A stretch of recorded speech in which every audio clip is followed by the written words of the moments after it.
Hello, नमस्ते। मैं हूँ विवेक राजपूत और मैं आप सभी शिक्षा प्रेमी बंधुओं का हार्दिक स्वागत, अभिनंदन करता हूँ आपके अपने YouTube channel that is competitive माहौल में। और आज हम बात करने वाले हैं लाखों युवाओं का सपना यूपीएससी के बारे में, that is union public service commission, क्योंकि ये बहुत ही इंपॉर्टेंट टॉपिक है एमपीपीएससी प्री के पॉइंट ऑफ व्यू से। तो आज हम बात करेंगे union public service commission part 1।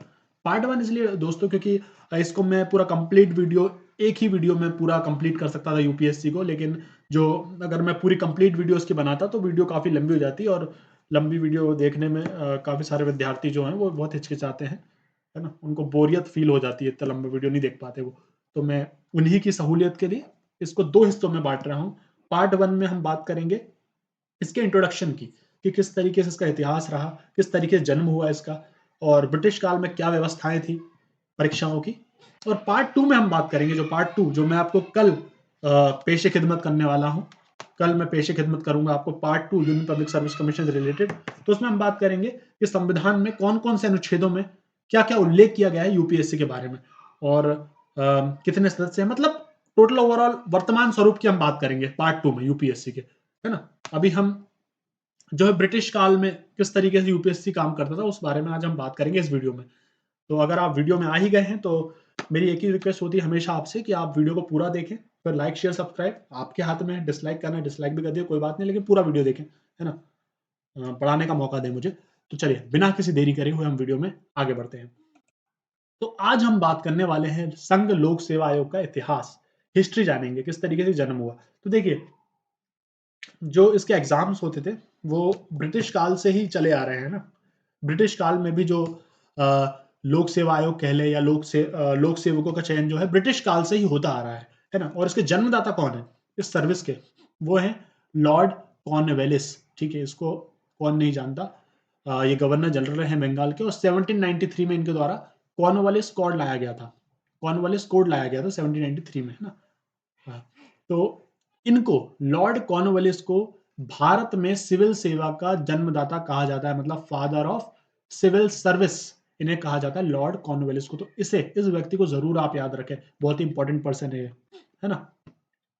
देखिए, उस टाइम पे सबसे सबसे पहले कंपनी के शासनकाल में, मतलब जब ईस्ट इंडिया कंपनी का शासन था भारत में, उस टाइम पे जो सिविल सर्वेंट था उनका जो सिलेक्शन होता था वो एक चयन समिति या कह ले बोर्ड ऑफ डायरेक्टर के माध्यम से होता था। वो चयन समिति कहाँ की होती थी? वो होती थी हैलीबेरी कॉलेज की, जो कि अभी वर्तमान में यूनाइटेड किंगडम यूके में है। तो उसके द्वारा चयन समिति या बोर्ड ऑफ डायरेक्टर्स के द्वारा इनका लोक सेवकों का चयन किया जाता था। लेकिन क्या हुआ, बहुत जल्द क्या हुआ, 1854 में एक मैकाले कमेटी आई जिसके अध्यक्ष मैकाले थे। उन्होंने सिफारिश करी कि बिल्कुल नहीं, इंटरव्यू और केवल साक्षात्कार के माध्यम से ही सिविल सेवाओं का सिविल सर्वेंट का चयन नहीं होना चाहिए, गलत है बिल्कुल। इसके लिए मतलब इनकी नियुक्तियों के लिए, लोक सेवकों की नियुक्ति के लिए प्रतियोगिता परीक्षा, मतलब कॉम्पिटेटिव एग्जाम का को कराना चाहिए, मतलब उसके आधार पे, प्रतियोगिता परीक्षा के आधार पर जो लोक सेवकों की नियुक्ति होनी चाहिए। किसने सिफारिश करी थी? मैकाले ने सिफारिश करी थी। इसके अलावा एक और रिकमेंडेशन ने की थी कि जो न्यूनतम आयु है वो 18 वर्ष और अधिकतम जो आयु है वो 23 वर्ष होनी चाहिए किसी भी लोक सेवक के लिए। तो 2 सिफारिश इनने की थी और बहुत अच्छा ये रहा कि सबसे अच्छी बात ये रही कि दोनों सिफारिश इनकी मान ली गई। और इसी के अनुसरण में जो पहली प्रतियोगिता परीक्षा हुई, भारतीय सिविल सेवा की जो पहली प्रतियोगिता परीक्षा, पहला जो कॉम्पिटेटिव एग्जाम हुआ इससे रिलेटेड, वो हुआ 16 जुलाई 1855 को लंदन शहर में। तो आप ये जरूर ध्यान रखें। और जो आयु सीमा, दोनों सिफारिश की मान ली, जो आयु सीमा की भी सिफारिश की मान ली गई थी लॉर्ड मैकाले की, और जो प्रतियोगिता परीक्षा कराने की जो सिफारिश थी वही मान ली थी। तो इस तरीके से इसी अनुसरण में जो पहली परीक्षा हुई, आयोजित हुई, वो लंदन शहर में हुई। कहाँ कब हुई, कौन से डेट को हुई? 16 जुलाई 1855 को हुई। और आयु सीमा क्या थी? 18 से 23 वर्ष, है ना? तो ये आप ध्यान रखें। देखिए, जैसा कि हमने देखा कि 1855 में लॉर्ड मैकाले के टाइम पर जो सिविल सर्वेंट की जो अधिकतम आयु थी वो 23 वर्ष थी और न्यूनतम आयु जो थी वो 18 वर्ष थी। लेकिन इन फ्यूचर ऐसा नहीं रहा, इसमें काफ़ी सारे परिवर्तन हमको देखने को मिले। जैसे कि 1860 में जो सिविल सेवा प्रतियोगिता परीक्षा में प्रवेश की जो अधिकतम आयु थी उसको घटा दिया गया, मतलब पहले 23 वर्ष थी, उसको 22 वर्ष कर दिया गया घटाकर। और ऐसा निरंतर जारी रहा। 1865 आते आते 1 वर्ष का और कम कर दिया गया, 22 वर्ष में से फिर 21 वर्ष कर दिया गया और 1866 में तो न्यूनतम आयु को भी घटा दिया, मतलब न्यूनतम आयु को हटाकर 18 वर्ष 17 वर्ष कर दिया। मतलब 1866 की स्थिति में अगर कोई विद्यार्थी सिविल सर्वेंट बनना चाहता है या सिविल सेवा परीक्षा में बैठना चाहता है तो उसको केवल 17 वर्ष से लेकर 21 वर्ष तक होना अनिवार्य कर दिया गया। तो ये बहुत गलत हो रहा था। तो इसी का विरोध भारत देश में हुआ और जो विरोध करता थे, जो मेन विरोध करता थे, वो थे सुरेंद्र नाथ बनर्जी। इनके नेतृत्व में भारत में एक प्रबल आंदोलन हुआ आयु घटाने के विरोध में, है ना। तो इसी को देखते हुए इसी आंदोलन को शांत कराने के लिए लॉर्ड डफरिन जो वाइसरॉय थे उस टाइम पे भारत के, उन्होंने इस पर विचार करने के लिए कि इनकी मांगे सही हैं या नहीं, उनने 1866 में एक आयोग का गठन किया जिसका नाम था एचिसन आयोग। और एचिसन आयोग को इनने कहा कि ये सब जो इनकी मांगे हैं उनकी मांगों पर विचार करें, उन पर सुझाव दें, है ना, एक रिपोर्ट प्रकाशित करें। देखिए, एक तो इनकी जो मांग थी, जो आंदोलनकर्ता थे सुरेंद्र नाथ बनर्जी जो थे, उनकी मांग थी कि एक तो आयु बढ़ाई जाए, अधिकतम आयु बढ़ाई जाए, है ना। और एक मांग ये थी कि क्योंकि काफ़ी सारे भारतीय वंचित रह जाते थे इस परीक्षा से, जो इस परीक्षा में बैठना चाहते थे और सिविल सर्वेंट बनना चाहते थे, क्योंकि आपको पता है कि जो परीक्षा है वो लंदन में होती थी, भारत देश में नहीं होती थी। जिस तरीके से इस कारणवश ये बहुत ही खर्चीली परीक्षा बन गई थी। मतलब जो उम्मीदवार चाहते थे सिविल से सेवक बनना, वो इतने महंगे खर्चे के कारण, क्योंकि उस टाइम पे लंदन जाना कितना महंगा होता होगा, आप समझ लीजिए। आज के टाइम में इतना महंगा, तो उस टाइम पे और कितना महंगा होता होगा। तो उनने सुरेंद्र नाथ बनर्जी ने ये सुझाव दिया, इसे मांग करी कि जो ये प्रतियोगिता परीक्षा है सिविल सर्विस की, वो लंदन के साथ साथ भारत देश में भी आयोजित हो। तो ये दो मांगे उनने करी थी। तो इसी मांग को पर विचार करने के लिए जो लॉर्ड डफरिन थे उस टाइम के वाइसराय भारत के, उन्होंने एक आयोग का गठन किया, एचिसन आयोग। और उस आयोग की जो रिपोर्ट प्रकाशित हुई वो 1892 में प्रकाशित हुई।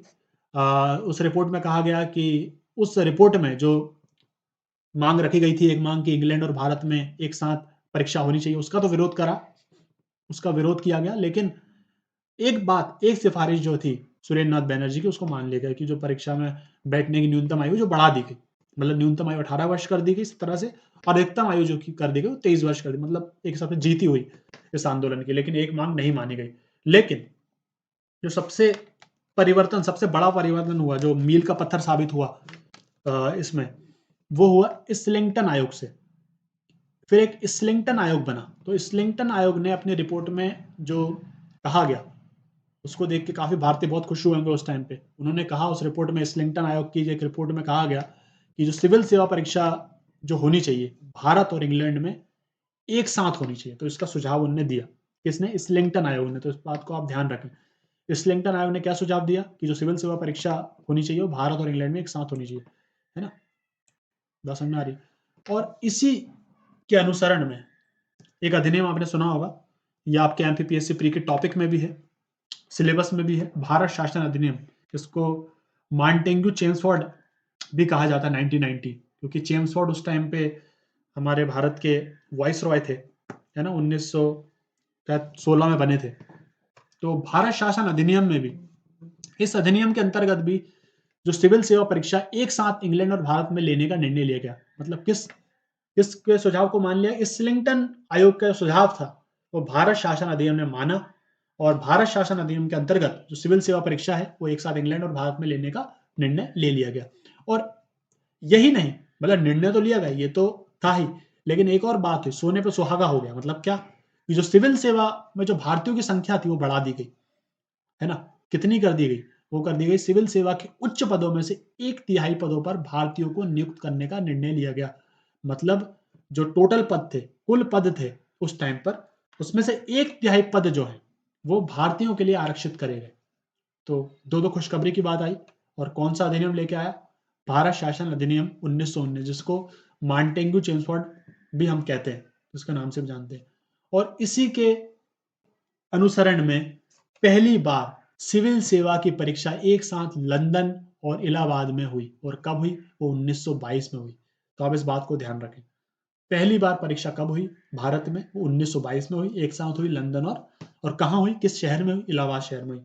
और वो किस आयोग ने इसका सुझाव दिया था? वो इस्लिंगटन आयोग ने इसका सुझाव दिया था। और कब इसका निर्णय लिया गया? तो ये भी आप ध्यान रखें, भारत शासन अधिनियम, दैट इज मॉन्टेग्यू चेम्सफोर्ड अधिनियम में इसका जो निर्णय है वो लिया गया। तो आप इस बात को भी अच्छे ध्यान रखें। तो चलिए अब हम बात करेंगे ली आयोग के बारे में। बहुत ही इंपॉर्टेंट आयोग है, क्योंकि इसी आयोग के कारण, इसी आयोग के सुझाव के कारण जो पहली बार जो लोक सेवा आयोग था उसकी स्थापना केंद्रीय लोक सेवा आयोग के रूप में कब हुई? 1 अक्टूबर 1926 को हुई।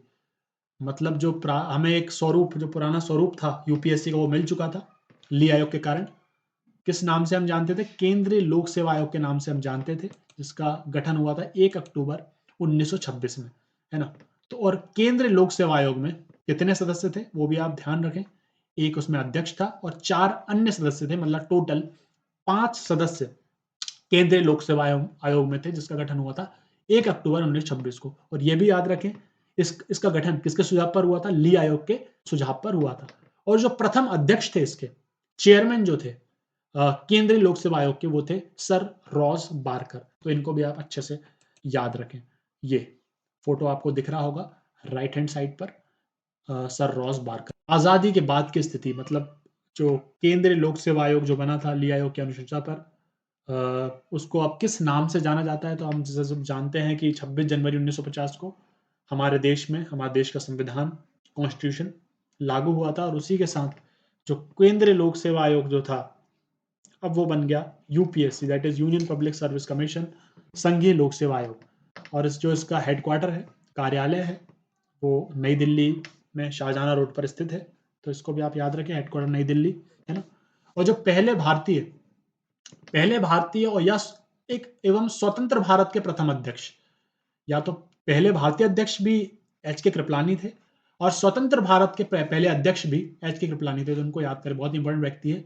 और संविधान लागू होने के समय, जब जिस दिन संविधान लागू हो रहा था, उस समय पे जो अध्यक्ष थे वो थे आर एन बैनर्जी। तो इसको भी आप याद रखें।